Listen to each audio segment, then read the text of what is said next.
Madhav Deshpande, who will be giving his remarks as the expert, honorable expert for the second lecture. And it is very kind of him to have joined this event, although it is early morning in his place still now. So the second lecture is on the history of Vada, how Vada has gone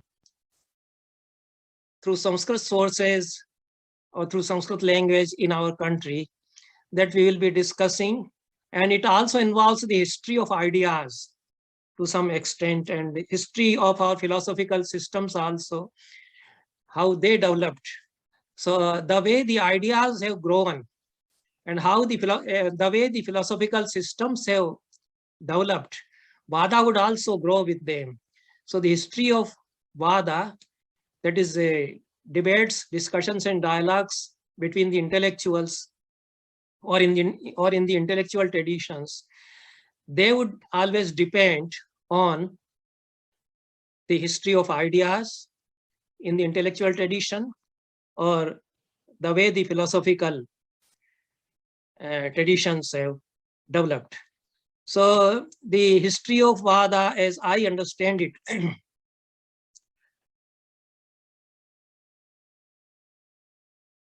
we can view it through 4 successive stages. It seems that a part of these slides may not be visible. I am unable to give the full view, but anyway. So the age of revelation, or I call it Mantra Kala, that starts from 3000 BC or even before that and continues up to 500 BC, is a period when mantras were revealed to the seers through their vision. And Vada is happening there also, in Samhitas also. We will give so many examples, how they have paripracha, how they have jigyasa, the vichikitsa. Some seers are raising the question whether Indra is there or Indra is not there. And the other one would reply that Indra is there, believe in him. Sajanasa Indra, that whole Indra Sukta is itself a Vada text, because he is establishing that Indra is very much there. So far as I understand, if some Vedikas are there and they are differing, we can consider that. But then some Vada is happening in the... Please mute your mics. So some kind of Vada is happening, even when the mantras are being seen by the seers. And that is the age of revelation, continues for about 2 millennia. Then comes the age of arguments, Tarkakal, which continues from 500 BC to 1000 AD, I think. And it is the most fertile period for the development of philosophical concepts, our Vada theories. And it was the period when most profound debates were happening.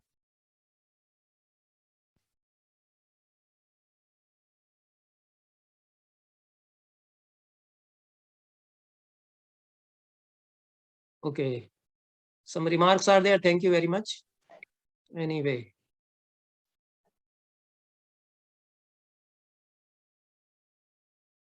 Then comes the age of diversification. That Vistar Kal, I can say. So Mantra Kal, Tarka Kal, and Vistar Kal, the third one, which starts around 1000 AD and continues up to 1800. And as Rajaram Shuklaji has pointed out, that these interfaith dialogues, interreligious dialogues, we will come back to these again in the 7th lecture, I think. And Professor Kala Acharya also will be speaking there. So these debates happened from 10th, 11th century onwards up to 20th century. We can say they are still continuing between the Madhvas and Advaitites, between the Ramanujites and Advaitites. And so all these interfaith dialogues, interreligious dialogues, sectarian dialogues, विविध संप्रदायों के बीच में वाद, ये इस युग, इस काल की विशेष पहचान है. So very profound period of great debaters who were debating on vital issues about epistemology, that perhaps is gone after great Gangeshopadhyay, and the whole strategy for Vada changed. The language for Vada also changed. The Navya Nyaya comes in the scenario, and the debates are happening because Buddhists are gone. Buddhist logicians were great thinkers and great debaters. So as long as they were on the scene for almost 1000 years, beginning from Nagarjuna, then Asanga and Vasubandhu and Dharmakirti, before him Dingnaga. So all these great Bauddha Nayayikas, so long as they were posing challenges before the Gautami Nyaya philosophers, the Vada was prospering in a unique way in India. And there is a very good book, Critique of Indian Realism by D.N. Shastri. So he has done work on this whole millennia, the whole period of 1000 years when great Vadas were taking place between Bauddha Nayayikas and Gautam Nayayikas. So that period is gone. It's a period between the Vada, a period of Vadas between different sampradayas in the Vedic philosophical systems. But that also is a great tradition, and they are contributing to the growth of our knowledge that way. Then comes the modern period, and the whole scenario then changes. There is colonization, there is encounter with Europe, alien culture, we can say. After the East India Company comes, makes inroads in the country, and after 1800 onwards till now, Vada takes different shapes. It's a very rich period for Vadas, one of the greatest periods in the history of Vada for me, because great personalities are there doing Vada in some way or other. Raja Ram Mohan Rai, Vivekananda, Mahatma Gandhi, greatest of the personalities of our history, they are there in the period, and Vada is happening through them. So coming to the divide between the Mantrakala and Tarkakala, how the scenario changed. So Yaska in his Nirupt informs, he gives a very beautiful story that the age of seers is gone. Rishiram Kalaha Gatah iti Abhiprayah Pratiyate. So he has given a story that the seers were departing from this world. And then the human beings asked them, who will be our seer if you are leaving us? So the seers at the juncture of their departure replied that Tarka would be your seer. Henceforth, this Sanskrit citation from Yaska's Nirupta, and the way he conducts Vada in his text, to be very, very powerful language, Yaska's Nirupta he has. So Rishishut Kramassu Devana Brugan Kona Rishir Bhavishyati Tebhya Etam Tarkam Rishim Prayachan, etc. Then he gives very thought-provoking terms here. Kincha Anuchano Abhyuhati Arsham Tad Bhavati. Whosoever does the Abhyuha would become a seer. Whatever is done through Abhyuha would also lead to seerhood. That is what the seers proclaim themselves. So you do Abhyuha. Abhyuha is or a form of Tarka. You see, intensive investigation, you can say. Gahan Parikshan, analytical investigation, and involving all sorts of analysis and investigation within and without also. That perhaps is Abhyuha, that is a category in Gautami Nyaya also. We will come to it because Tarka is defined through Abhyuha. So whatever Abhyuha you would do would elevate you to seerhood. That is what the seers told the human beings who were worried that the seers are going, so who would be the seer for us? So this story, a very symbolic account of the change of the scenario. The period has gone and another period is coming. Yaska tells us about it. So after the Mantra Kala, the Tarka Kala comes. And about the age of revelation, how the Vada is happening, as I said, that these terms, seers themselves say that we are doing some pariksha. Naya samparikshe punar havitave samva is the term samvada is also occurring, you see here. So as long as you do not do this sampricha, samvada would not happen, they say. Yamasma prachanti goseti ghoram uteyam ahur naisho astityenam. The way they are reasoning, some are saying that where is Indra? They are asking. And they say that he is nowhere. The others are telling, yes, yes, he is here. Indra is there. So this is a sort of vada about the existence of Indra they are making between themselves. And then there are institutions referred in Vedic Samhitas, Atharvaveda particularly. In Prithvi Sukta also, these institutions, Sabha and Samiti, they are referred. And in Shukla Yajurveda also, Sabha and Samiti. So Sabha and Samiti and the other institution that I have referred in the first lecture, this Brahmodya and Brahma Sansad. So they were great institutions which were serving for the conduct of Vādas, debates, dialogues at on intellectual level also. Maybe that some administrative matters are also being discussed. Some Dharma Shastra matters, legal matters are also being discussed in Sabha and Samiti. But in Sabha and Samiti, the intellectuals are also there, and they are discussing vital issues also. These references also we gather from Vedic texts. So I have discussed the concept of Brahmodya.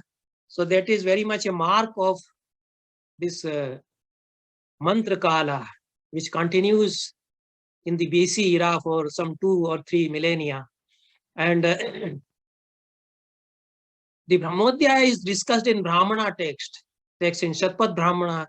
The Brahmodya is defined, and how Brahmodya is conducted. The examples are also given. So Praveen Pandyaji had sent me some excerpts from Shatpat Brahmana. They are not with me here. Unfortunately, I am in a different country and working on a different laptop here. So many of my files are there in the old system. And Madhav Deshpande ji, whose 2 very valuable research papers I have referred to in my work, he also sent them to me, and they are also actually the copies of them are not readily available with me. So we will discussing many things which Madhav Deshpande ji has contributed to the tradition of debate through his papers. But the examples of Brahmodya in the form of questions and answers, who gives birth to this universe, like who is vital, most vital one, such questions are raised, and the other one would reply to it, and the Brahmodya would continue. And sometimes the Brahmodya is conducted to teach a Jigyasu, so that Jigyasu would remark that I understand, Idanim Avgatam, Gyatam Maya, etc. he would say. So in this way, the Brahmodyas used to happen in the period of Vedic Samhitas, and when the Brahmanas were being authored. And in Vedic Yagyas also, the assemblies for Brahmodyas were organized. In Ashwamedha and Dasharat, it should be Dasharatra, sorry. So in Ashwamedha and Dasharatra Yagya, the Brahmodyas were organized, because Yagyas used to serve as a vital platform for various cultural and intellectual activities. So dances, performances of various types, they were also there, and Vādas were also there. So the Brahmodyas were also organized, and references to these Brahmodyas on the occasion of Ashwamedha and Dasharatra, etc., they are given in Samhitas, in Tetri Samhita and Shatpat Brahmana also, and Manu in Manusmriti also refers to Brahmodyas. So then Upanishads refer to the period of Upanishads also is incorporated, included in this mantra kala up to 500 BC. So great Vādas are happening in Upanishads. Most of us might be knowing, and there are references to various schools of thought in Upanishads, like Niyati Vadins, Kala Vadins, Subhav Vadins, Bhuta Vadins, and particularly in Shetashvatar Upanishad. And Panini refers to Dishtamati, that is Niyati Vadin. So the various schools of thoughts are there, and they are debating between themselves. There was a school, Pragyavad. Vasudeva Sharan Agrawal said that it was a school of thought in ancient India in Vedic period, and Krishna says, Pragyavad Anstra Bhashase. You are talking like a Pragyavadin, he says to Arjuna.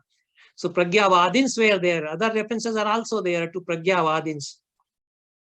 So Vasudeva Sharan Agrawal says that Pragyavada arose in opposition to Niyati Vada, because they are utilizing their pragya for logistics, in refutation to Niyati Vadins, who were depending on the destiny, and they were offering a rationalistic view. Then he also adjusts some scholars as Pragyavadins. Okay. Then very important debates are happening, because in Vedic Samhitas, the process of externalization of Vak is discussed. And so far as I understand, that is a great contribution to world thought by India, how language manifests, the manifestations of Vak, and how we create a universe of ideas through these manifestations of Vak. So in Upanishads, the idea of Vak is given in Rig Veda and other Samhitas, that is taken up for great Samvadas and Vādas. So there are two great philosophers, Suvarchala and Shvetketu, and they are discussing the concept of language and reality, whether words would lead to the comprehension of reality. This is the question Suvarchala is raising. Suvarchala was a great philosopher of her times, you see. And a very interesting story of Suvarchala and Shvetketu that is given in the Mahabharata. I will take some 2 or 3 minutes to narrate that story. That will be a little bit refreshing, relieving maybe. Suvarchala was a learned lady, and her father was a Karmakandi Vipra, and he was impressed by the acquisitions of his daughter. So Suvarchala, when she was a grown-up lady of marriageable age, she said that I would marry a young man who would satisfy to my queries. Her father said, okay. So he organized a sort of Swayamvara. He said that my daughter, who is very beautiful and who is a philosopher, also a very learned lady, she wants to marry. Whosoever wants to offer himself as a candidate may come. So many young men came. Suvarchala asked them one question. Can you prove that you can see? And can you also prove that you cannot see at the same time? So जो नौजवान आए थे उसके शादी करने के लिए, उन्होंने कहा कि तो पागल लड़की है भाई, तो क्या सवाल करती है. So they went away, and her father was also very much disappointed what my daughter is doing. And time went on. Nobody is now willing to marry Suvarchala. Then Shvetketu, the son of Uddalaka, who was the son of Aruna, Uddalaka Aruni, he is also a great philosopher in Upanishads. He has given the theory of dialectics and a thinker also. So the Shvetketu, the son of Uddalaka, he came to know that there is a lady, she is beautiful, and she is a philosopher also, and he wants to marry a young man who can prove that he can be a match to her. So he went to Suvarchala's father. He said that I want to offer my candidature for your daughter. उसके पिताजी ने कहा कि भैया वो नहीं तैयार होगी और वो उससे मुश्किल है संवाद कर पाना, लेकिन देख लो बात करके. So Shvetketu went to his daughter. He said, you want to marry someone who can satisfy your queries. So okay, you can enter into a dialogue with me. Suvarchala asked him the same question. Can you prove that you are a blind person, you cannot see? And at the same time, can you prove that you are not blind, you can see? So Shvetketu gave the simple answer. You see, my sense organs are working. So I'm seeing through my eyes, hearing through my ears. So I can see, but I'm different from the sense organs. So I'm not seeing anything. Whatever my eyes are seeing, I'm not seeing. So I as the self, Atman, I do not see, I do not hear. So that is achakshu, akarna, etc., whatever the adjectives of ultimate reality are given, he uses there, and he says that therefore I can prove that I cannot see anything. I do not see the outer reality, and I can prove that I see everything. So Suvarchala said that, okay, you go to my father and said that, tell him that your daughter is ready to marry me. Marriage was done. They married, they were leading a happy life. This is what Mahabharata tells. But then Suvarchala felt that doing the duties of householders, they are forgetting their thought world, their ideological universe, they are forgetting. So she used to raise questions before Shvetketu. So one such question which Suvarchala raises before Shvetketu is, do the words comprehend reality? As Dharmakirti says, Nahi Shabda Sprashantyarthan. The words do not touch the meanings, the reality. So the reality is beyond words. So do the words comprehend reality? Do they lead to reality? That is Suvarchala, this question Suvarchala raised. And then the question of relationship between word and meaning was discussed between them. Suvarchala was saying that Shabdarthi or Nitya Sambandha. There is an eternal relationship between word and meaning.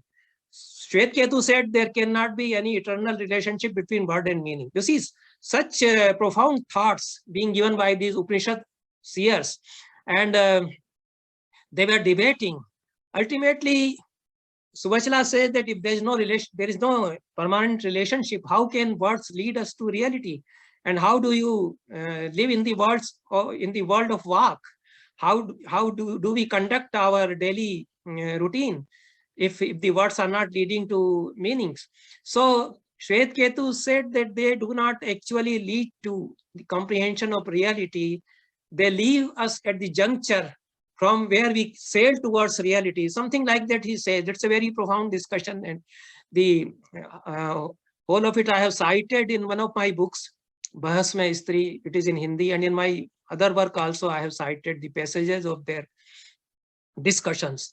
So the Upanishadic way of Vada, they developed certain techniques of Vada and Samvada. Vada here involves, it's a very pervasive category, as I said in the first lecture, and as Rajaram Shuklaji also pointed out. So Vada is not simple debate, it involves all sorts of profound discussions, dialogues. And so these categories or these techniques for Vada were developed in the Upanishads, and later on, as we will see, they developed into the proper techniques of Panchavaya Vakya, the techniques of Tarka and Anumana in Nyaya philosophy. But they are very simple techniques in Upanishads. You see, Prashna, questioning to initiate a dialogue, Anuprashna, the counter questions, Anati Prashna Nivarana. So, Ma Bhuya Prakshi, something like that they would say. Don't ask further questions because we have reached a limit of questions. So there cannot be any questions beyond that. First, we will consider the existing questions. So Anati Prashna Nivaran is also a category. Then Vyakhya, Anuvyakhya, explanations and further explanations. Drashtant is an important category. And in later Vada tradition, in Satsanga tradition, it assumed another significance, this Drishtanta tradition. And the whole school of the Ashtantikas was there, the Ashtantika Sampradaya. And there are many texts which are constructed or structured through Drishtantas. They are very good Vada text in our tradition. So Drishtanta, simply an illustration, and Akhyayika, narrating a story as an exposition of theory, as even in Shvetketu and Uddalaka's dialogue. So he gives many Drishtantas. Uddalaka asks Shvetketu, do you know that Vidya through which you can know everything? Yam gyatva sarvam gyayate sa vidya adhitanava, something like that he asks in the Upanishad, in I think in Brihadaranyaka. So Shvetketu says that I have not learned that Vidya. I have learned Rigveda, Yajurveda, Samveda, Atharvaveda, and all these Vedangas and so many other Vidyas, you see, Jyotish, Chanda, Nirukta, etc. But I have not learned that Vidya, Brahma Vidya. So then, Utatvam Adesham Apraksha, Uddalaka says. So how to know that Vidya through which you will know everything, for which he gives so many drashtantas. Yatha ekena gyatam sakalam gyayate. Ekena mrada sarvam mratpindamayam gyayate. If you know one piece of clay, you can know all that which is prepared out of clay. Ghata adhikam sarvam gyayate. Ekena patena gyatena sarvam patamayam gyayate. So if you know one thread, you can know all that which is prepared through threads. So all these drashtantas he is giving. And if somebody goes to Gandhar country and Pandito Medhavi Gandharan Upasampadhyeta, he says. So all these drashtantas he gives. So this is the method of the Drishtanta. Then Urdhva Pravachanam is a very important category in the Upanishads for initiating the Vada, Samvada, etc. So Urdhva Pravachanam means the Guru asked the Jigyasu or Shishya, how much do you already know? So that is Urdhva Pravachan. Ata param aham upadekshami. Ita param kim adhitam. What you have studied so far, you tell me first, and after the things which remain for you to study, I will teach you. So that is Urdhva Pravachan. So it is deciphering the extent of the learning that has already been acquired by the disciple. So that discussion can be further carried on. So this is the Upanishadic age, and in this next age, which comes the Tarka Kala, Akar Granthas or Sutra Granthas were prepared. What is this? Live transcription to be enabled for the meeting. Are you not seeing the screen? What does he say? Live transcription. It is seen, sir. It is seen, sir. Then I don't know what is live transcription. He says enable it, so I have enabled. Who can see the transcript? Recording on. So, No. So whatever, you see, I can't. So whatever you, I'm sorry, Yeah. sir, but whatever Yeah. you're saying, I can see that it is being typed here. So this is happening. So yeah, even what I'm saying, it is even getting typed. So you have to again change it. Yeah. So it is being recorded, and whatever the slides are there, PPTs Yes. they are being shown. Beyond that, I cannot do anything because I'm not technically that savvy. And I am hearing this live transcription for the first time. I have been delivering online lectures for all these 2-3 years, almost all day. So I can't help it here. So what are you saying is being typed here? Yeah. The That should be heard, and the recording will be made available whenever it is possible. I cannot say. And whatever I am saying through slides, the slides are also there. Beyond that, I won't be able to help if you want anything beyond that. So these Akar Granthas were prepared. Sutra Granthas, Brahma Sutra, Mimamsa Sutra, Nyaya Sutra, Vaisheshik Sutra, Sankhya Sutra, and Yoga Sutra. And these are the acharyas of these Akar Granthas, the Sutra text. So these are very well known. So this happened in the Tarka Kala, and so many knowledge systems developed during this Tarka Kala. And Anvikshiki, Trayi Varta, Dandaniti. There are discussions on the number of Vidyas. So in the first lecture, I was saying that a very lively topic for our study will be what were the disciplines being taught in the ancient Gurukulas or in the ashramas. So Kautilya has given an extensive discussion in his Arthashastra on the number of Vidyas. So he says that Anvikshiki, Trayi Varta, Danda, Nitishteti, Chatasrah Vidya. These 4 are the Vidyas. And earlier there was the school of Trayi. Only 3 Vidyas were excluding Danda Niti. So only Trayi Varta, Anvikshiki, Trayi and Varta, these 3 Vidyas were there. So Danda Niti was incorporated, that became 4 Vidyas, then it became 14 Vidyas because 6 Vedangas and Itihas, Puran, Nyaya, Mimamsa and 4 Vedas and Varta and Dandaniti taken all together. Perhaps it makes 14, and that 14 added 4 Upavedas added to that gamut of 14, that makes 18. So Upavedas, Arthashastra is Upaveda of Rigveda, Dhanurveda is Upaveda of Yajurveda, Gandharveda is the Upaveda of Samveda, and Ayurveda, Upaveda of Atharveda, that makes 18. So sometimes 18 Vidyas are cited. So all these Vidyas developed, and debates are happening through the development of these 18 Vidyas, because as I said, the knowledge systems prosper, philosophical systems prosper, the Vada tradition also prospers. And these 6 Vedangas, everybody might be knowing the names of these 6 Vedangas. So I will omit this. Shiksha, Kalpa, Nirukta, Jyotish, Chandas and Vyakaran. Shiksha is phonetics, Kalpa is geometry, trigonometry, Nirukta is etymology, including in linguistics to some extent, and Jyotish is astrology, and Chandas is prosody, and Vyakaran you already know. And in this Tarka Kala, which comes in the later Vedic age, 2 great epics were also being written, and they are great texts on Vādas. So there is no time to discuss the Vādas which are there in Valmiki's Ramayana, Vāda in Chitrakoot between Rama, Jabali, Vasishtha. Bharata was not a great Vāda man that way, but Rama, the way he replies to Jabali's Ishtapattis, he was a great Vāda Purusha, great debater that way. And Vasishtha also participating in that Vāda and Samvada. So even Sita is a great debater in Valmiki's Ramayana, not the Sita of Bhakti period or the other Ramayanas, but Sita in Valmiki's Ramayana. She debates even with Rama many times. She debates with Rama when he is going to leave her on the time of his banishment. Then she debates in a very pathetic and touching manner when Rama is forsaking her after the winning of Ravana. A great lady, you see how she is replying to all what Rama has said.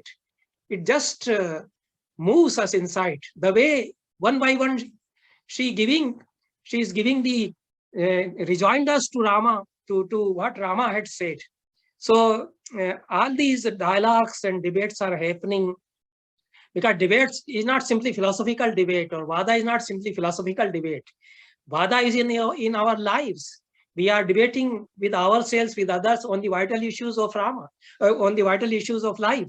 So this Agni Pariksha of Sita involves in itself great Vada of that time. Then Hanumana, I have referred to him, how he debates with him, within himself.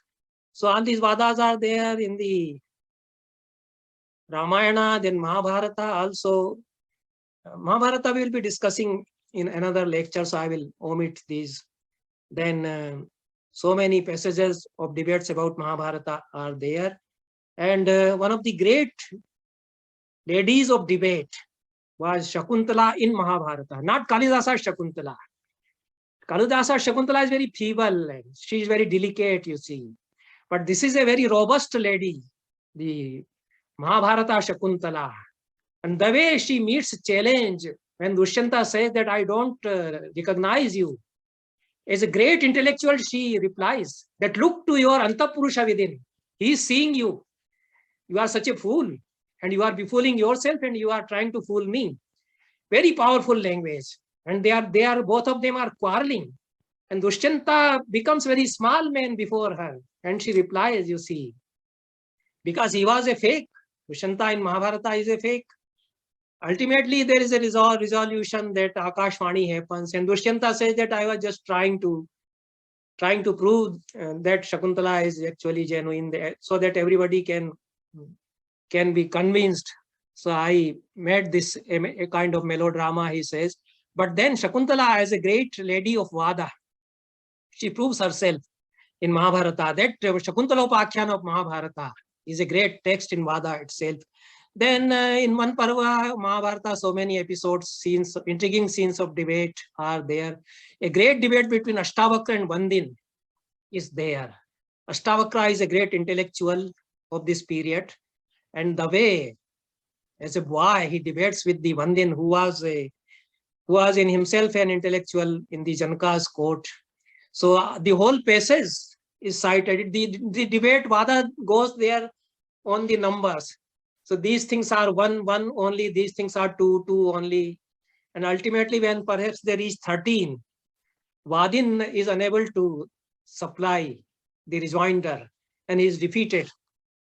So then there are so many episodes of Vadas on very intriguing issues of vital issues of life, like the Vishwamitra and Chandala Samvada. When Vishwamitra, at the time of Durbhiksha, he enters, he is hungry, almost dying with hunger. And he enters the hut of a scavenger and steals the meat of a dog. And the owner of that hut, Chandala, questions him that you are a seer, a great rishi, a great philosopher, and you are stealing meat from my hut. So Vishwamitra replies to him in a convincing way. He takes a stand, you see, and he tells him that it is I who know what to do for me to save myself. I have to save myself. And that Chandala is convinced actually. He is also an intellectual. So he says, okay, you take away and eat it. So Vishwamitra, after all this argumentation with him, takes away that meat of dog, which he never would eat otherwise. And he offers it to his gods, because yadanna purusha tadanna astasya devata. Whatever you eat, the gods would also eat with you. So he offers it to the gods, and then after that offering, he eats it to it, he saves himself. So this is a very significant story. Many such stories, drashtantas, episodes are there in Nirukta. Sorry, in Mahabharata. Nirukta I have discussed, I will leave it. And in Tarkakala, Buddha, Mahavira, they are great Vada Purushas of one of the greatest Vada Purushas of the whole tradition. Buddha is not only a great religious teacher, he is a wonderful Vada Purusha, meaning Samvada Purusha actually. So how to make Samvada and the techniques of Samvada, the way Buddha developed. So I think I will discuss Buddha separately in one of the lectures. Buddha and Mahavira and their dialogic strategies, their Samvada Shaili. But they also fall in this Tarka Kala, the techniques of Mahavira and Buddha and the whole discipline of Anvikshiki had developed. And there are philosophers who are following this Anvikshiki during this period. They are actually Ajivakas or Charvakas. So Charvaka philosophy is a great philosophy, and it arose during Vedic period. It continues till now, and it forms even when it forms a Purupaksha. It's a great Purupaksha which would return again and again, because Purupaksha is that theory or aspect of knowledge which would come back again and again. The defeated arguments would be enlivened again and again. That is what Purupaksha is. So the Charvaka returns, comes back many times. He is not a laughable philosopher that way. He was being laughed at. That is true. But Brahaspati is the Adi Guru of Charvaka system. And great philosophers were born in this under this Charvaka system. The sutra text of Brahaspati Sutras were there. Sometimes they are cited. And Pratyaksha is not, Charvaka has so many schools. So Pratyaksha is not the only pramana in one of these schools. Anvana pramana is also accepted. So all these Ajivikas and philosophers who are following this Anvikshiki system, Anvikshiki system itself is a very powerful system of Vada. And Kautilya says that only 3 systems fall under Anvikshiki. Vedanta is not there. Sankhya Yoga and Lokayat, that is Charvaka. These 3 great philosophical systems form Anvikshiki, Kautilya says. So this citation from his Adhyaksha Prachar, first Adhikaran, is there. And he extols Anvikshiki in very laudable terms. Pradipah sarva vidyanam, upayah sarva karmanam, ashrayah sarva dharmanam, shashvad anvikshiki mata. This anvikshiki buddhya is the lamp for all disciplines, and it is the upaya for all sorts of actions. It is the means for all actions in life, and it is the substratum of all dharmas, this eternal anvikshiki. So anvikshiki vidya was a science of logic involving 3 philosophical systems basically. Later on, other systems also claimed it, and Nyaya philosophy ultimately claimed it completely, that Nyaya is Anvikshiki. Gautama says in the Nyaya Sutra that Nyaya Vidya is Anvikshiki. But basically, Anvikshiki Vidya had these 3 systems. Nyaya is not there actually. And there is a later development when 6 systems were considered under the gamut of Anvikshiki. We will come to it. So Arthashastra, which was written in this Tarka Kala, in itself is a great text of Vada and Samvada, because so many thinkers are being referred to by Kautilya, and their views on different issues are being referred to. Then Kautilya says, Neti Kautilya. Ultimately, this sentence would occur, this sub-sentence. Kautilya negates all this.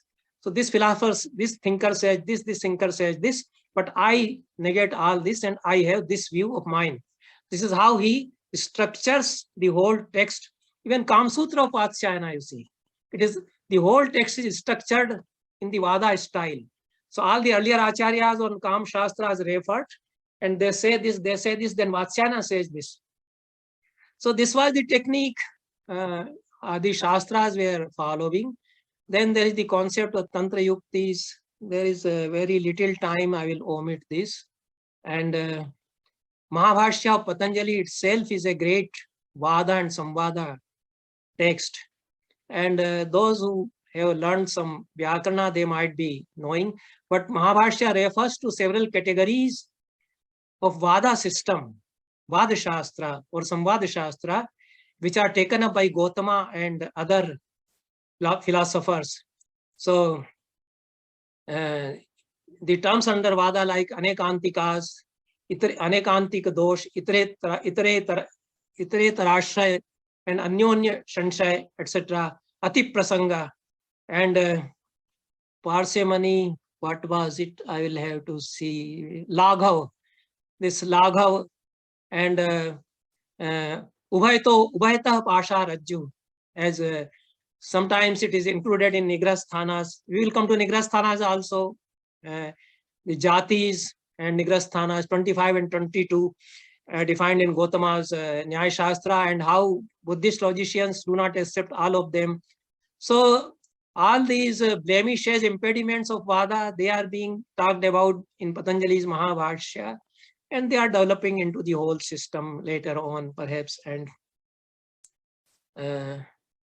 I will omit this style of structuring a Shastra, this Churni, and Bhashya and Sutra, etc. I have referred to Kundalkeshi, and no, Kundalkeshi I have not discussed.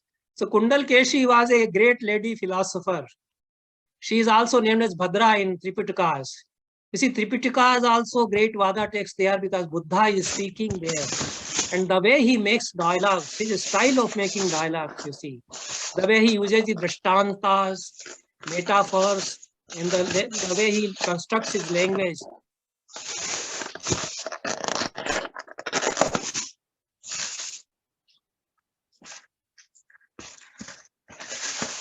You see the way he uses Drishtanka. I don't understand, you see.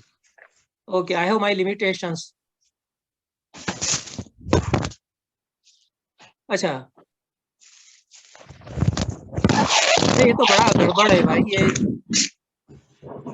ये transcription का क्यों करवा दिया आपने? ये बहुत गड़बड़ transcript करता है और मैं इसको कहाँ से अब बंद करूं? क्योंकि whatever I say, he is saying shit. I am saying Buddhist and he says shit. And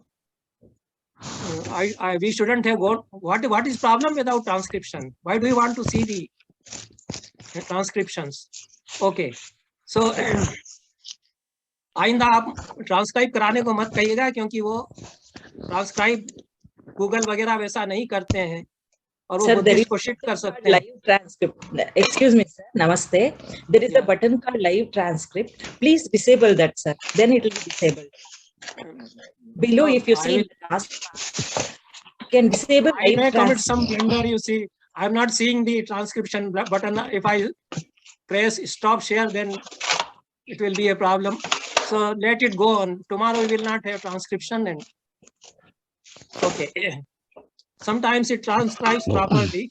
Sometimes it he doing blunders. You see, instead of transfer, it says transpole, something like that. Anyway, so because my pronunciation is not so very accurate, maybe, and I am a weak Vada Purush that way.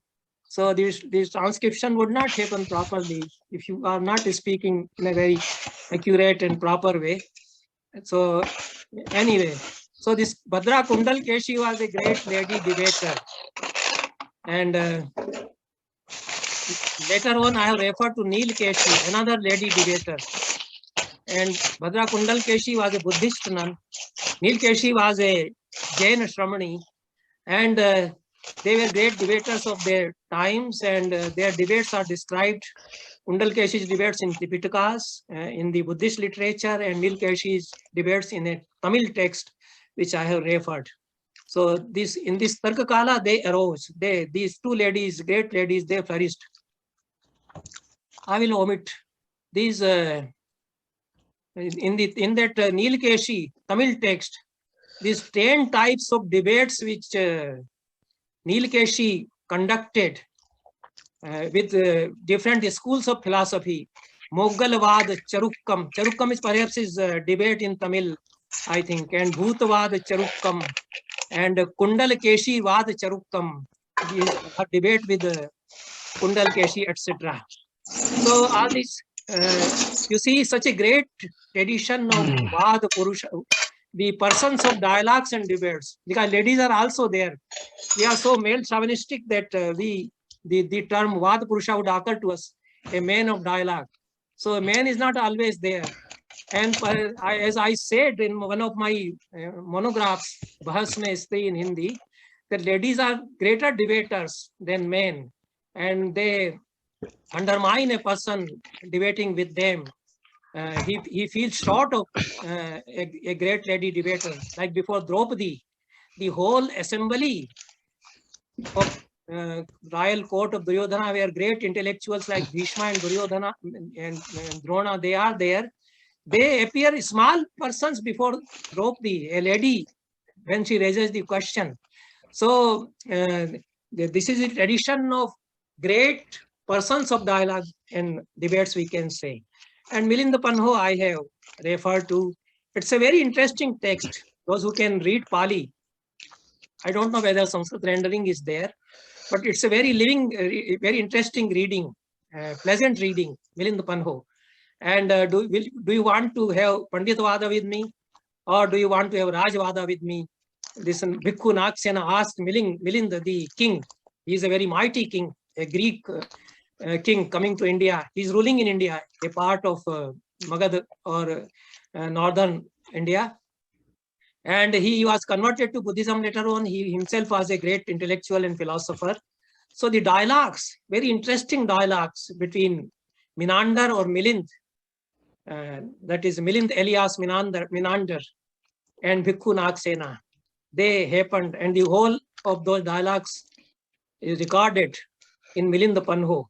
So, and various categories of like Saddhi or Vāda, etc., they are mentioned in Milind Panho. Then I have referred to these debates between Buddhist logicians and Naiyayikas, and most of it must be known to most of you. Great philosophers are there, beginning from Nagarjuna. I have referred to Nagarjuna's texts are also there, so I will not go into the details. Then Gautama comes on the scene, and these dialogues in the tradition, in the Gautama, in the traditions of Gautama and Nagarjuna, they continue for about a millennium. Vatsyayana the Bhashyakara also joins this Vāda tradition. He refutes Nagarjuna, and then Tingnaga comes in his Praman Samucchay.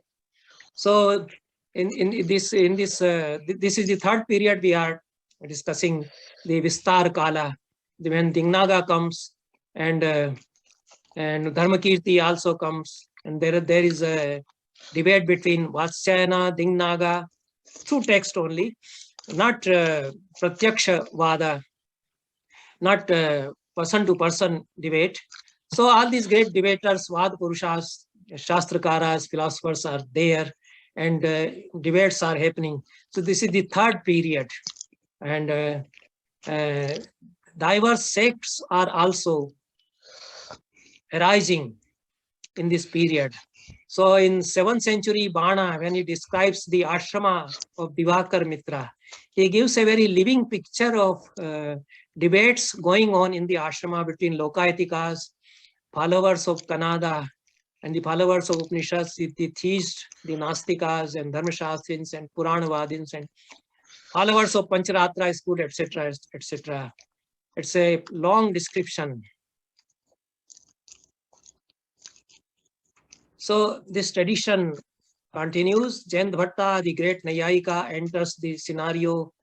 Sorry, Jayarashi Bhatta, the great Nayayika, in the 8th century. He has authored a text, Tattvopaplav Singha. He has demolished all the philosophical systems. It's a Vitanda text that way. And he makes a threadbare analysis. He negates that way. Sometimes he is called nihilist. And as Rajaram Shuklaji would say, that all this refutation, deconstruction goes on for Param Mukti, because Jayarashi Bhatta is a Nayayika in the Gautama's tradition, where Vada is conducted for emancipation or Mukti. And Udayana and Gangeshacharya, they come. So the third, now comes this Vistara Kala, 11th century to 18th century. And there are debates between Digambara, Shvetambara, logicians, scholars, and debates between Jaina philosophers and Nayayikas, Vedantins. And Vadiraja I would be referring. In 11th century, he was a great Vāda Purusha of his time. And so many debates are happening in this period. And in this period comes Al-Biruni, who was also a great Vāda Purusha. Please mute your mics. So there are interesting accounts of debates between Jaina philosophers and Buddhists in Prabhakar Suri's Prabhavak Charita. It's a very good epic poem, you see. Mostly it is a Charit Kavya, and it describes debates actually happening. And Jalpa Kalpalata I have referred. It also gives an account of historical event of debate between Manikya Surin, who was a well-known philosopher of his time, and Nayayika of Varanasi. And Shankara is another Shankara in 12th, 13th century. And his debates are also described in these texts. So there is a play Mudrit Kumud Chandra. I have referred to it. It describes debates between Dev Suri and another philosopher. So all these debates are happening in this Vistara Kala after 11th century. And I will omit many other names and names of the philosophers. Challenges to Shankaracharya Advait Vada were there by the Madhvas, and Vedanta Deshika, whom I will be discussing separately. He comes, Vadiraja also, he comes in this age, and Madhusudan Saraswati, great philosopher, and his contribution to the Vada tradition, how he entered into Vada with Gadadhar Bhatta, the whole account of his Shastrartha or Vada with Gadadhar Bhatta, and he vanquished Gadadhar Bhatta, the great Nayayika, and the descriptions are there. Navadvipe Samayate Madhusudana Vak Patau Chakame Tark Vagisha Kataro Bhut Gadadhara. This shloka is cited in one of the texts. Sorry? Chakampe. Sorry, Chakampe, Tarkvagisho, Tarkvagisha, Kataro Bhut Gadadhara, etc. Yes, so it's a well-known stanza and Shuklaji is remembering it. And towards the end of this period comes Appaya Dikshita. He also was a great philosopher, and he has also written Vada text on refutation, on critique of Madhva system, Madhva Mat, Madhva Tantra, Mukha Mardanam. So all these Mat Chapetika, giving a slave to that school, Mat Mardanam, vanquishing that school. All these texts are being, such texts are being written, and so many texts are there. And Vidyadhisha and Rangoji Bhatta, the great debate which happened amongst them. So Professor Madhav Deshpande would be talking about it. I have referred to his brilliant paper on this debate. And two of his papers, as I said, I have referred. One other paper is on Kshatriyas of Kali age. Very interesting episode about this Gaga Bhatta, Vishweshwar of Kashi, and Shivaji's coronation. And we will come to it in another lecture. And Madhva Siddhanta Bhanjani by Rangoji Bhatta was there. And Kaund Bhatta also wrote another text. You see, Brahad Vyakarana, something like that, because the whole is not visible, unfortunately. Anyway. And in this period, there's no time to talk about, we are running very short of time. The school of Zoroastrianism was flourishing in Gujarat, you see. The whole tradition is forgotten, you see, which was rediscovered by Entekil Duperon in 18th century. So they are also writing in Sanskrit. These Parsi Pandits, you see, they are writing Vada text, and they are writing about their religion and philosophy in Sanskrit. And that tradition is also continuing. So India is such a rich country. Then dialogues in Mughal period in the courts of Akbar. It's a very rich tradition of dialogue that was happening. Akbar had constructed an Ibadat Khana, whole institution, whole academy. And for the whole night, the debates, discussions and dialogues are going on there between diverse schools of philosophers. Akbar is listening to them. And the whole account of that is available in a Persian text. We will talk about it, or Balramji would be talking about that. And great saints have, you see, come on the scene, like Eknath, Tukaram, etc. Eknath has written a Samvada text, a very beautiful text, you see, Hindu-Turk Samvada in Hindi, you see. And I have gone through some of the passages, good poetry, and the way how initially they are quarreling and ultimately they come into agreement that basically our philosophy is the same, the Turk and Hindu. So that is a poem, and that work is Dabistan-e-Mazahib, which makes a record of the debates in Ibadat Khana of Akbar, the academy which he has established. Very detailed descriptions of debates and dialogues between Christians and Maulvis and Vedantins and Jain philosophers. They are recorded there. It's a later text, but it records those dialogues happening in Akbar's court. Then some other philosophers are there. Other things I will discuss later on. I will stop here. And if there are any questions, we can have them quickly and then ask Professor Deshpande to come to take over the floor.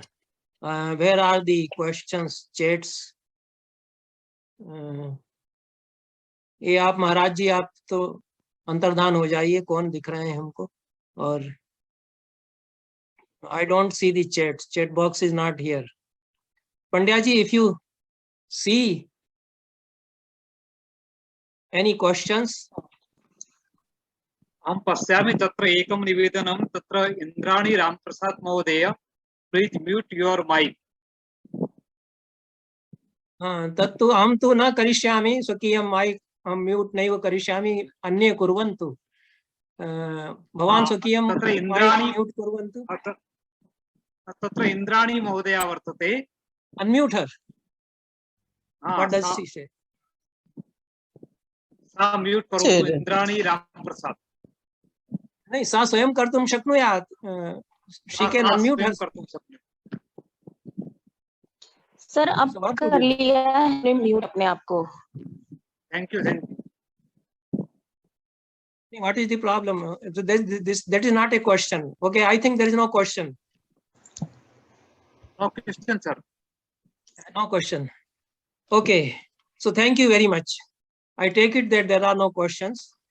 And नीलकेशी ग्रंथे यत् सर्गम यत् शब्दं वर्तते तत् सर्गम इति संस्कृत शब्दस्य द्राविडी रूपम्. साधुवाद. स्वकीयं नाम कीर्तनीयम्. प्रतीक मुरळी. धन्यवादः, धन्यवादः. यतो अहं तमिळ भाषां नैव जानामि. मया चिन्तितं यत् किमपि वादेन सम्बन्धः वर्तते, तर्केन तर्कम् इति चरुक्कं भवति. शोभनं. बहवः शब्दाः तादृशाः सन्ति, संस्कृतवाद विषयकाः सम्बद्धाः शब्दाः, ये तत्र शिलप्पदिकारे मणिमेखला महाकाव्ये तत्र सन्ति.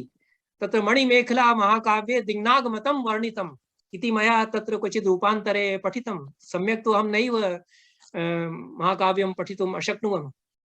किन्तु महती परम्परा वर्तते. मणिमेखला मध्ये एकः सर्गः एतादृशम् अस्ति, तन्मध्ये मणिमेखला काञ्चीनगरं प्रविश्य सर्वे she debates with all the mata gurus, and every mata guru is the swabhavavadi, bhutavadi, etc. एनं विषयम् अवलम्ब्य सप्तमे व्याख्याने पुनः चर्चां करिष्यामः. The dialogues between Sanskrit and Tamil traditions, I have taken it as a separate theme for another lecture, and because that is not actually my area, so I will depend on you. You may come for some remarks there, Pratik ji. Thank you very much for this very valuable contribution and suggestion and correction also. I now request, I think there are no other comments or questions. So, sir, one question. Yeah. Quickly. Would please tell us if there is a assembly where a female engaged with another female in a Vāda, Samiyaj Khan. Historically, perhaps that I am not aware whether any such description is there. But in this Nilkeshi Tamil text, maybe Pratik ji would more enlighten us about that, because I have gone through the English rendering. It is not a faithful translation published from Prakrit Bharati, Jaipur. But in the debates of Nilkeshi is described as entering into Vada, face-to-face debate with Bhadra Kundal Keshi. So that Vada is there. That is described, but in Tripitakas, if you go, unfortunately, none of us is an expert of Tripitaka literature. It's a great literature, and only through secondary sources we learn that Vādas are there. Great philosophers are also mentioned there, and so many bhikkhus are mentioned there who were thinkers, who are raising questions even on Buddha's system also there. So Sangitis are mentioned. You see, Buddhist Sangitis in this period we have discussed in the second period of Tarka Kala, and these congregations of Buddhists and their great philosophers are participating, and Buddhist nuns are also there. So maybe the Buddhist nuns are also debating, but immediately I cannot say whether there is a description of an historical happening of a lady facing another lady debater or philosopher. Great lady debaters are there, like Draupadi, or like Vijjika is also there. So many learned women are there. This Avanti Sundari, wife of Rajshekhara, is there. They are entering into debates.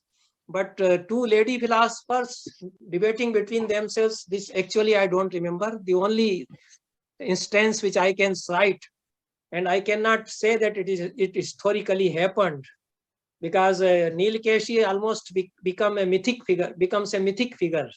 So Nilkeshi is described as having debate with Bhadra Kundal Keshi, a Buddhist nun. That much I can say. And he makes Nilkeshi as Nil.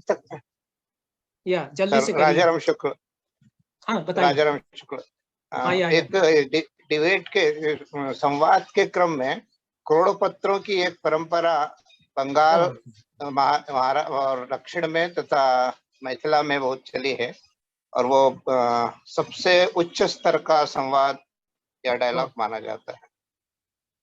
हाँ नहीं, आप बिल्कुल ठीक कह रहे हैं। और आपको चूंकि कल बोलना है, तो कल यदि समय हो तो आप करोड़पत्रों में जो संवाद हुए हैं, कुछ मुझे जानकारी है।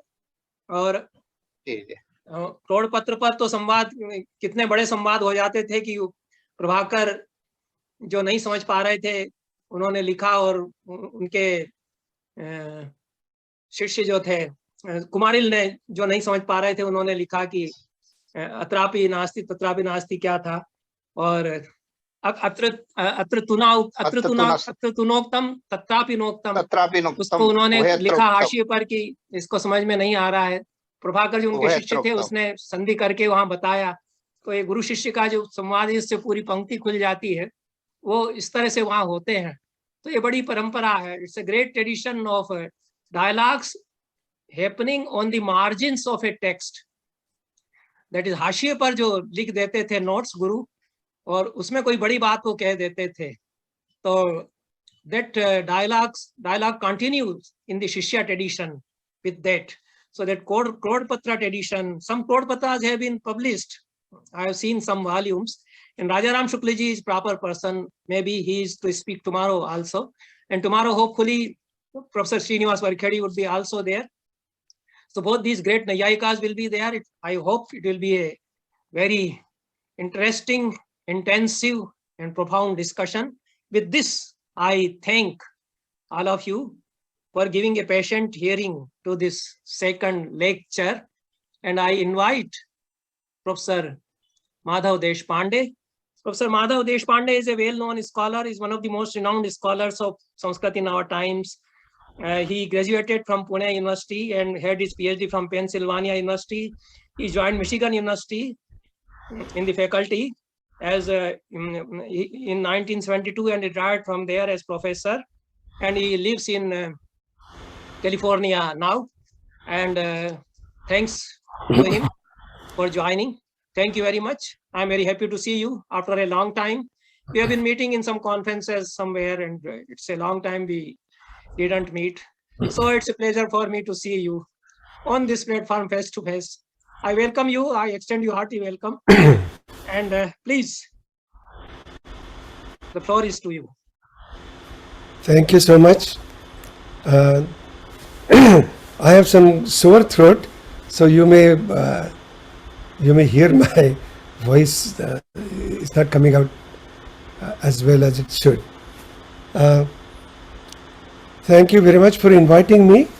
When I see the name as expert, sometimes I wonder, yada kinchid jñoham dvipa iva madandas sambhavam, ऐसी एक्सपर्ट होने की मेरी ख्याति कुछ लोगों के बारे में है, लेकिन मैं खुद एक्सपर्ट हूँ या नहीं मैं कह नहीं सकता।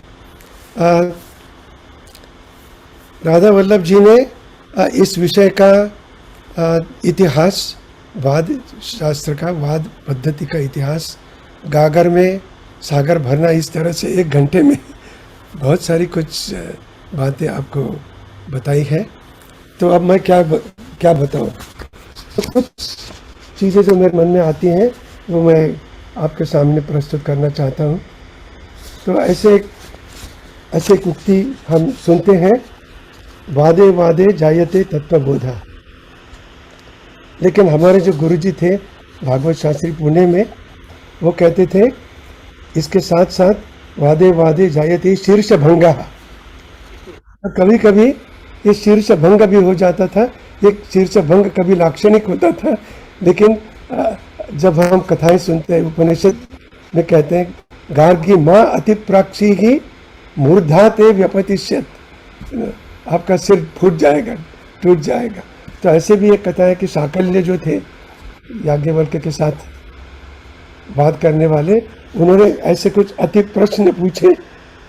जब याज्ञवल्क्य बोले नहीं नहीं आपका सिर अब फूट जाएगा, तो उनका सिर वहीं फूट गया। ऐसी कथा हम सुनते हैं। तो जब डिबेट होते थे तो डिबेट चरक के संहिता में हमने कहा कि कुछ डिबेट ऐसे थे कि जो एमिकेबल डिबेट थे और कुछ थे वो हॉस्टाइल डिबेट थे। तो जब जो कि डिबेट में जाना चाहता है उसे पहले ये सोचना चाहिए कि अब मैं किस तरह की डिबेट में जा रहा हूँ। ये डिबेट ये हॉस्टाइल होने वाला है या ये एमिकेबल होने वाला है। तो जब ये हॉस्टाइल होने वाला है तो अब देखिए कि ये मेरा जो प्रतिपक्षी है वो कैसा है, वो उसके बारे में ये प्रतिपक्षी मुझसे बढ़कर है, अधिक ज्ञानी है या इक्वल है, समान है, या मुझसे कुछ कम है। तो अब ये देख के हम वाद कैसे करेंगे, ये वाद में जाने वाला वो तय करेगा। और ऐसी बहुत सी बातें चरक संहिता में बताई गई है। विमल कृष्ण मोतीलाल जो मेरे गुरुजी थे पेंसिल्वेनिया में, उनकी किताब है the character of logic in India, उसमें उन्होंने चरक संहिता में जैसी चर्चा वाद के बारे में आई है उसका वर्णन उन्होंने किया है। तो हम सुनते हैं कि कुछ डिबेट ऐसे कंटेंशियस डिबेट होते थे। तो कथा तो चलती है कि कुमारिल और धर्मकीर्ति का डिबेट ऐसा कुछ हुआ, वो बहुत कंटेंशियस हुआ कि अब ये किसी पहाड़ पे गए और उससे छलांग मार के कूद कर पड़ना और जो जिंदा रहेगा उसका पक्ष जीत गया। ऐसा भी कुछ कथा हम सुनते हैं। एक कथा ऐसी है जो जिसके बारे में कहते हैं कि ये ऐतिहासिक तथ्य है।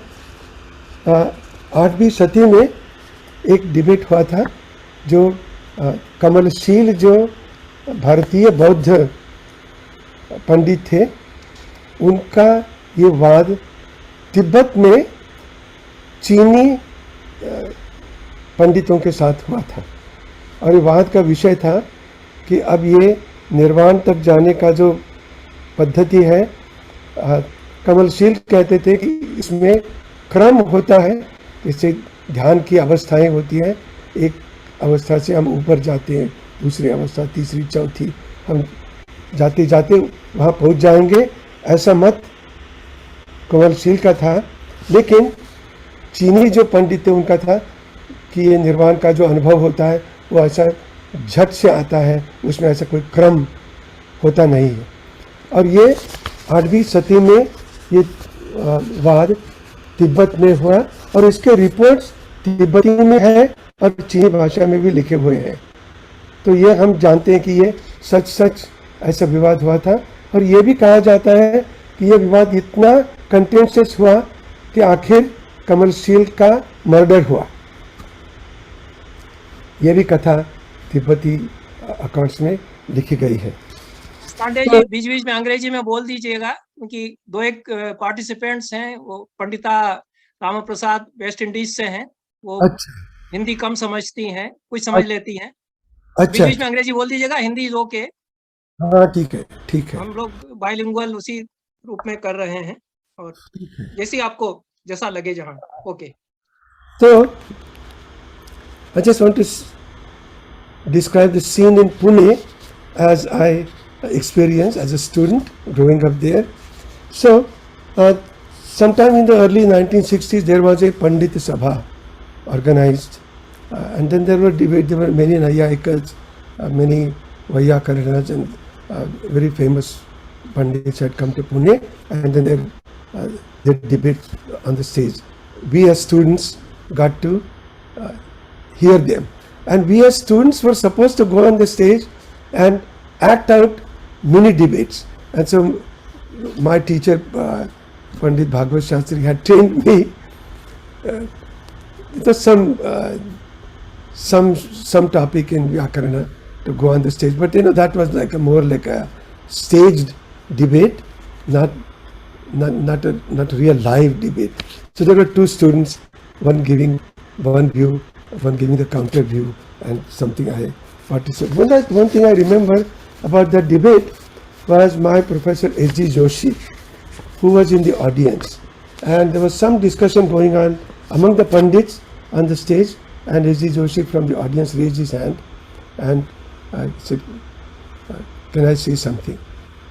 And the chief Pandit told him that he can participate in this debate if and only if he first and foremost accepts the Trimuni Pramanya. If you do not agree with Trimuni Pramanya, do not participate in this debate. And that was an interesting comment. And S.G. Joshi did not participate in that debate. And so that kind of, as I grew up, as I came to Pennsylvania, as I started teaching in Michigan and writing on my own research, it occurred to me that accepting Trimuni Pramanya created a kind of a division between those Pandits who could debate each other under that condition of accepting Trimuni Pramanya. But it's also a fact of life, of scholarship, that Vāda, occurs outside of the Trimuni Pramanya.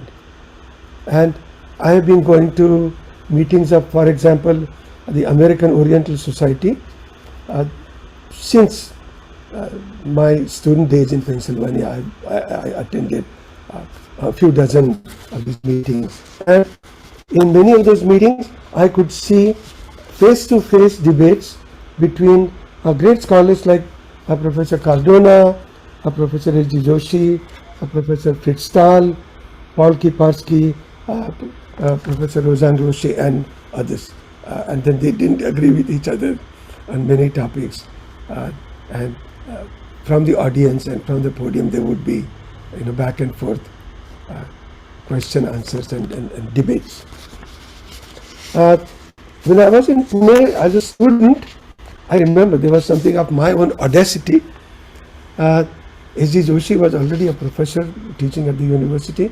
I was an undergraduate student, and one of our professor for Kavya Prakash was Professor M.V. Patwardhan. M.V. Patwardhan translated Dhvanyaloka with Jeffrey Mason, that was published from Harvard University. As Professor Patwardhan was teaching Kavya Prakash, there was some topic, Upamaya Shrautyarthitvam. And on what ground is this division between Shrauti and Arthi Upama takes place? And so S.G. Joshi used to be Patwardhan's student many years earlier, and S.G. Joshi had written some 5 or 6 pages on this topic, Upamaya Shrautyarthitvam, given to Professor Patwardhan, and Patwardhan used to follow S.G. Joshi's views. And I was just an undergraduate student sitting in the class, and I raised my hand and I said, sir, I think I disagree with this interpretation. So Patwardhan says, okay, well, why don't you write out your argument? And so I wrote 4 or 5 pages in Sanskrit of my argument, and lo and behold, in the magazine Sharada, Sanskrit magazine that used to publish from Pune, both of those articles were published. S.G. Joshi's article and Upamaya Shrotyarthitvam in my kind of rejoinder. And I was just an undergraduate student. I probably made a lot of mistakes, but then in person I had a lot of conversations with Professor Joshi, and then he agreed with some of my views, he disagreed with some others, but then it was an interesting episode in my own upbringing. Now, coming to my sort of current interests for the last, I would say, a decade or so, I've been interested in looking at actual debates that were consequential for historical events and so on. And in that context, I looked at sort of this debate over whether Shivaji was Kshatriya or not, for example. And then Gaga Bhatta, how he came to this conclusion that Shivaji was a Kshatriya. Of course, that assumed that there were Kshatriyas in the Kali age. And there was a popular saying, Kalau Dvau Eva Varnam. There were only Brahmins and Shudras. Other Varnas did not exist in Kali. So how to counter that belief? And so Gaga Bhatta countered that in his own way, and then ultimately, of course, performed Rajabhisheka for Shivaji Maharaj.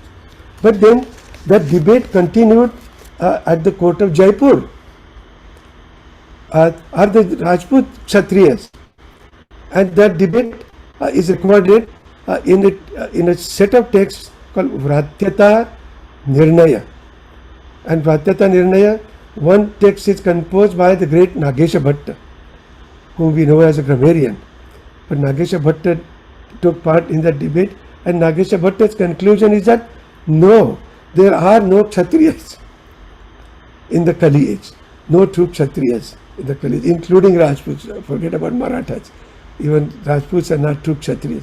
But other Pandits at the Jaipur court tried to prove yes, the Kshatriyas are there, true Kshatriyas are there. So Vratyata Nirnaya was published by Chaukhamba many years ago. And then these two Nirnaya Patras opposing each other were published in a booklet by. So similarly, a real debate, Professor Tripathi referred to my article on this debate between Rangoji Bhatta and Vidyadhisha.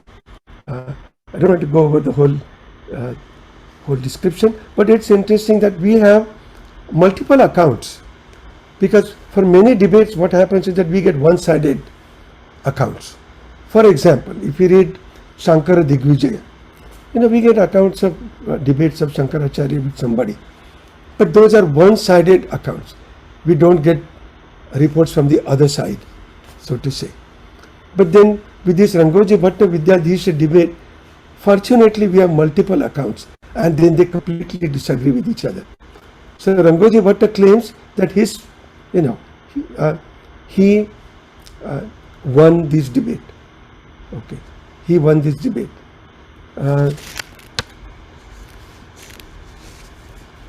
But then Vidyadhisha wrote a text called Rangoji Bhatta Dhikkara. Now this was an unpublished text, but this was referred to in a book by Sharma, who wrote on history of Adva, Parampara and so on. And he says, well, this manuscript is there with Professor K.T. Pandurangi in Bangalore. So I wrote to K.T. Pandurangi. He says, oh, come to my house. So during one of my trips to Pune, I went to Bangalore, saw Pandurangi. He gave me a scanned copy of that manuscript. It's just a fascinating manuscript, because in that text, what Vidyadhisha describes is how the king of Ikkeri, at whose court this debate took place, was a partisan of Rangoji Bhatta, and the rules of debate kept on changing every day, so that Rangoji Bhatta would win. And Vidyadhisha kind of expresses his displeasure at this whole affair of changing rules. But then Vidyadhisha at the end of this thing said, well, I won this debate. And eventually there is a disciple of Vidyadhisha, Janardhana Swami, who wrote Vidyadhisha Vijaya, who gives a kind of a very fancy account of this debate. And one of the things that they describe is how Vidyadhisha won the debate, but that Rangoji Bhatta ran away from Ikkeri in the middle of the night. And he was on his way back to Kashi. And the king of Ikkeri sent armed guards to catch him on the way. And they caught him near Paitan, halfway. And there they made him agree that it was Rangoji Bhatta lost the debate. And so, that's fascinating accounts. But, for most debates in pre-modern times that we hear, we get sort of these one-sided accounts of so-and-so won the debate. But we don't know the full circumstances around such debates. So, looking at sort of the current interest of mine, looking at debates that occurred, let's say, over the past century to 3 centuries, some of the most important debates that had consequences of great importance. For example, and some of these debates I have written about in my articles. So, sources for these debates, one has to look through, for example, the Peshwa Daftar records. In Pune, when the British took over Pune, they came into possession the entire archive of the Peshwas, undamaged. And that entire archive is still preserved in Pune. It's called Peshwa Daftar Office. And there are 56,000 bundles of documents. It's just an enormous amount of material about economic conditions, social conditions, all the disputes, religious disputes, political disputes, political correspondence, everything is there. Everything is there. And among those, what do we find? We find many references to local disputes and how those disputes were resolved at the Peshwa court by calling a Pandit Sabha, Shastrartha Sabha. That's how the discussion goes. So one of these debates was whether the Maitrayanis of Nashik are Dravidas. So Maitrayanis are historically migrated from the north to this region, and the local Brahmins say, we are the true Dravidas, you are not. And we will not invite you for dinner, we will not attend your marriages. And so there was this excommunication going on between the local Brahmins and then these relatively recent Maitrayani Brahmins. And then that went to Shankaracharya Mats for resolution, but also to Peshwa court in Pune. And then the Shankaracharya, there are documents from Shankaracharya Mats resolving this and saying, yes, they are Dravidas. And it's interesting to see how the Dravidatva is proved.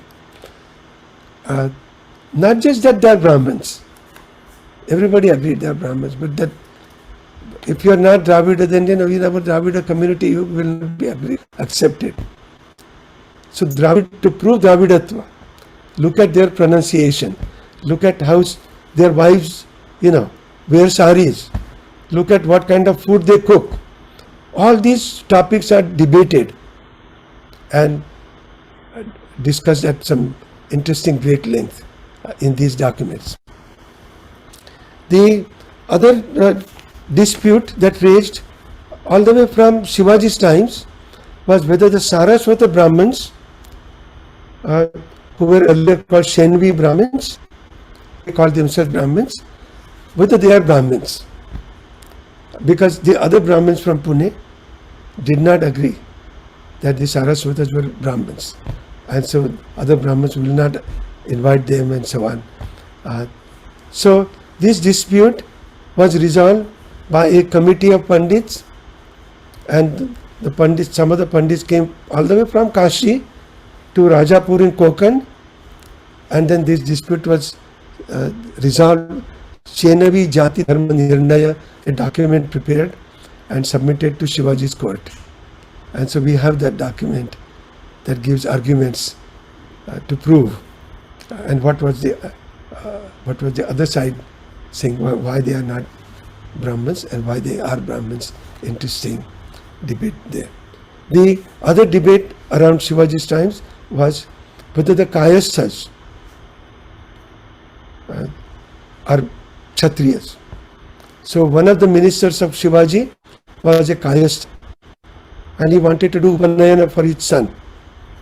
And he declares that he is going to have Upanayana and invites other ministers at Shivaji's court who were local Brahmins.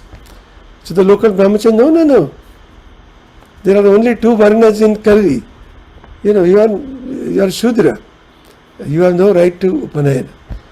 So this Kayastha minister of Shivaji goes all the way to Gagabhatta in Kashi and appeals to him, and Gagabhatta produces this Kayastha Dharma Nirnaya, a document arguing, using sources like Puranas and whatnot, to prove how Kayasthas are Kshatriyas. And in that decision, the interesting lawyerly techniques that Gagabhatta uses are worth observing. What Gagabhatta does, Gagabhatta says, yes, you are Kshatriyas by birth, but the original mother of the Kayastha was a queen who had come for Ashraya. She was running away from Parshurama, who was killing all Kshatriyas. And she came to the ashram of Dalbhya. And Parshurama goes there, and Dalbhya says, please don't kill this unborn child. So Parshurama says, I will not kill him under one condition, that he agrees that he is Kshatriya by birth, but not by function. And that queen agrees to this. And that story is in some Puranas. So Gagabhatta quotes that story and says, yes, you are Kshatriyas. Kayasa, you are Kshatriyas. You have the right to Upanayana, but you don't have right to Vedadhyayana. And so it's interesting, like in English we say, to thread a needle. The skill of Gagabhatta to argue that they are Kshatriya, they have right to Upanayana, but not the right to Vedadhyayana, because that will be Kshatriya karma. And says, no, you cannot do that. And so he kind of cut the dispute in the middle, gave them the right to Upanayana, but prevented them from doing Vedadhyayana.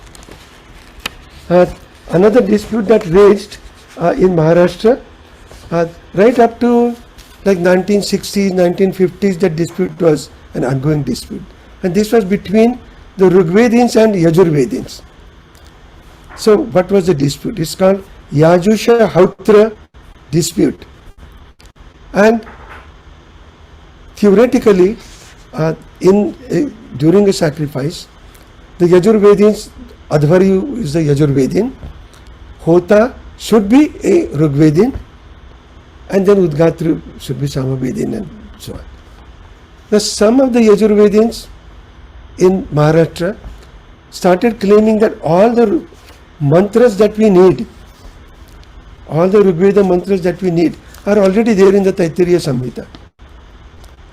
So we as Yajurvedins already have memorized them. So why do we need to hire a Rigvedin Hota? We can hire a Yajurvedin who can recite those mantras. And they started hiring their own kins, Yajurvedins, to do the function of a Hotru.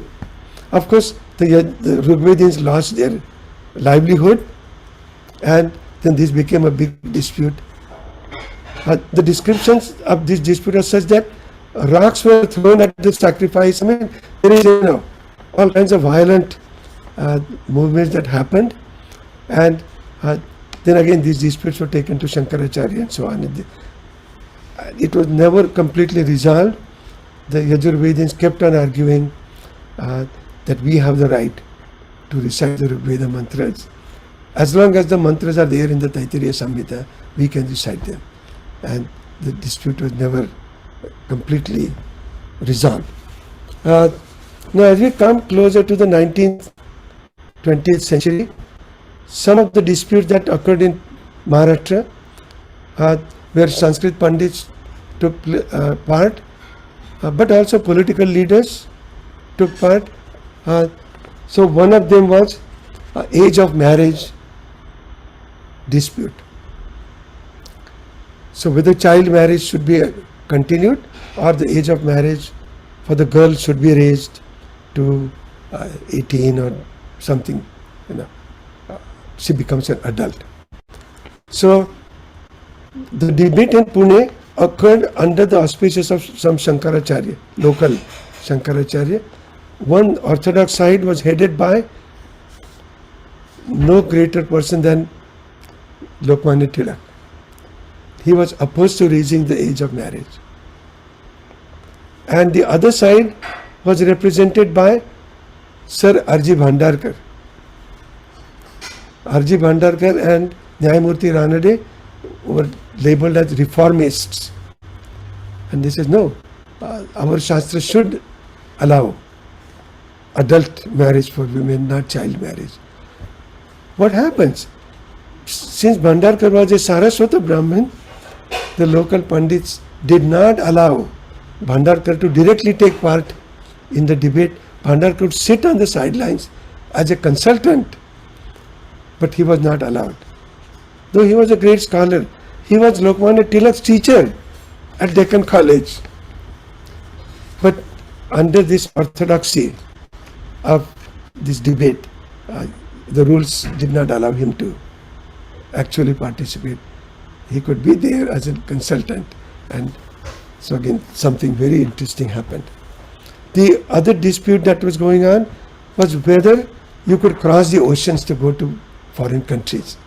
And so, our leaders like Mahatma Gandhi, Lokmanya Tilak, traveled across the oceans.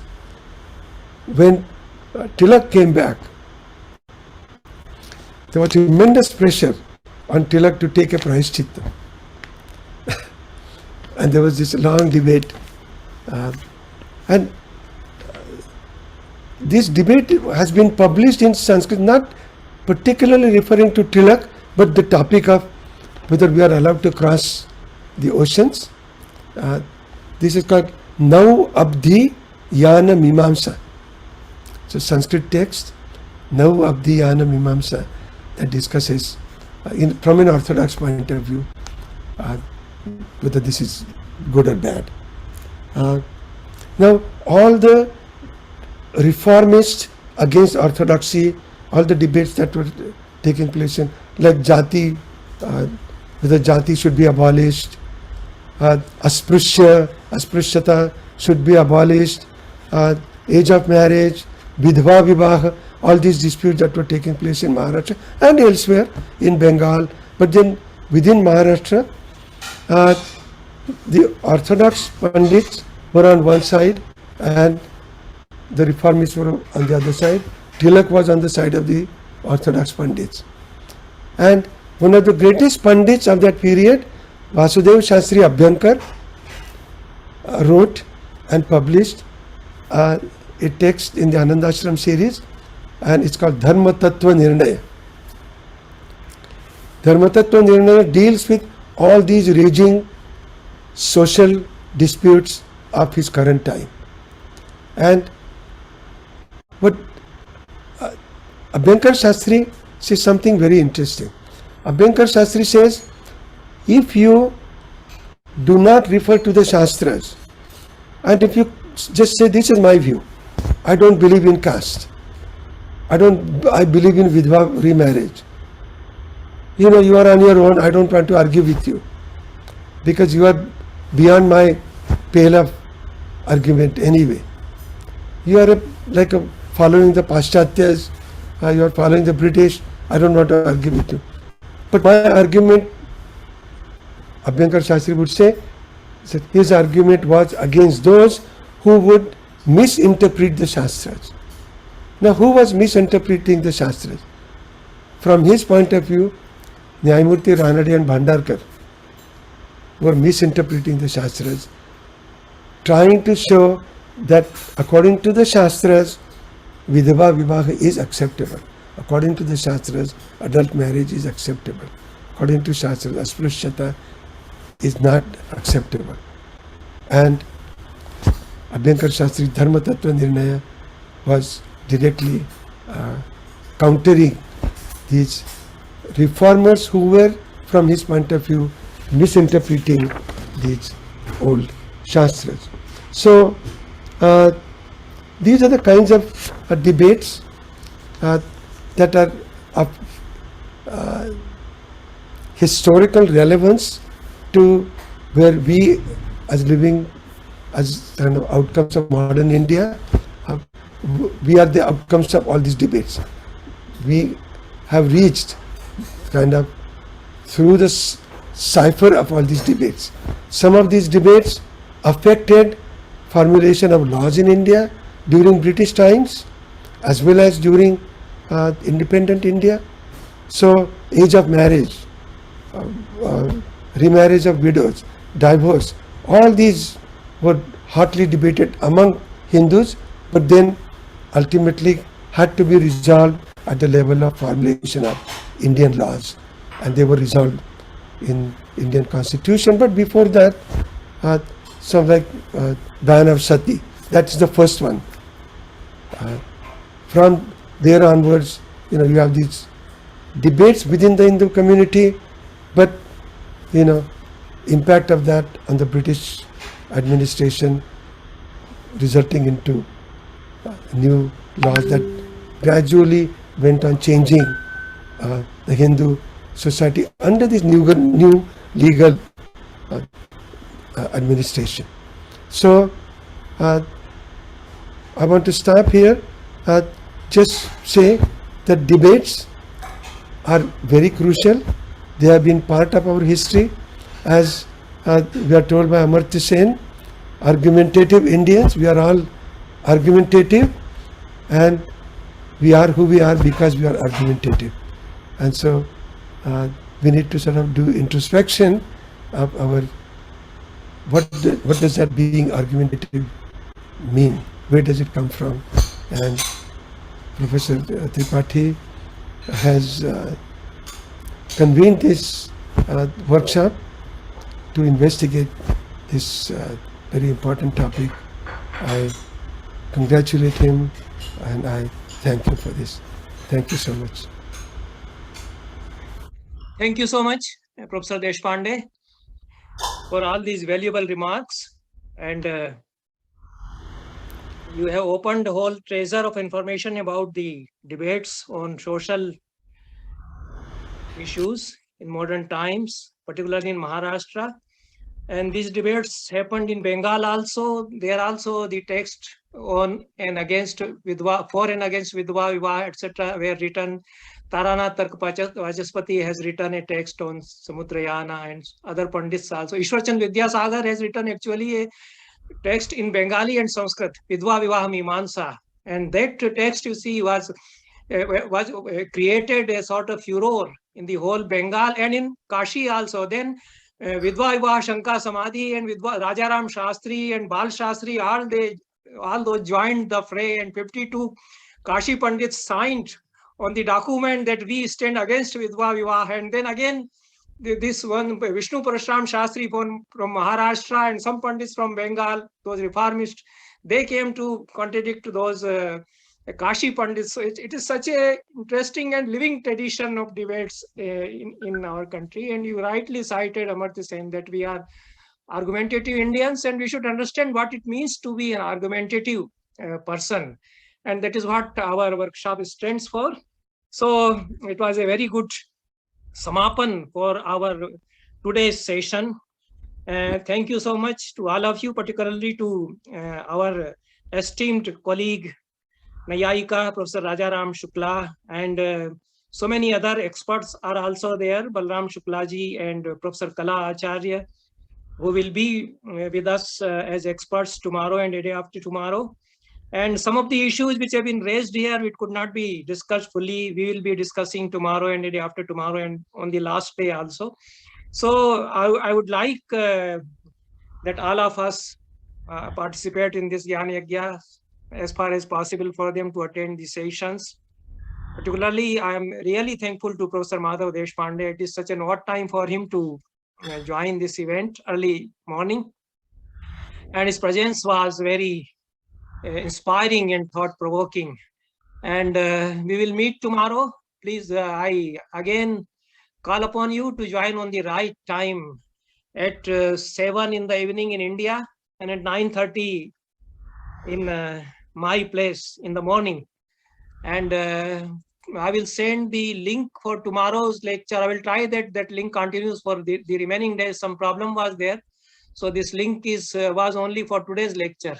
So please see the email for tomorrow's lecture. With this, we depart to meet tomorrow. Thank you very much. Thank you so much. Namo Namah. Namah Sarvebhya.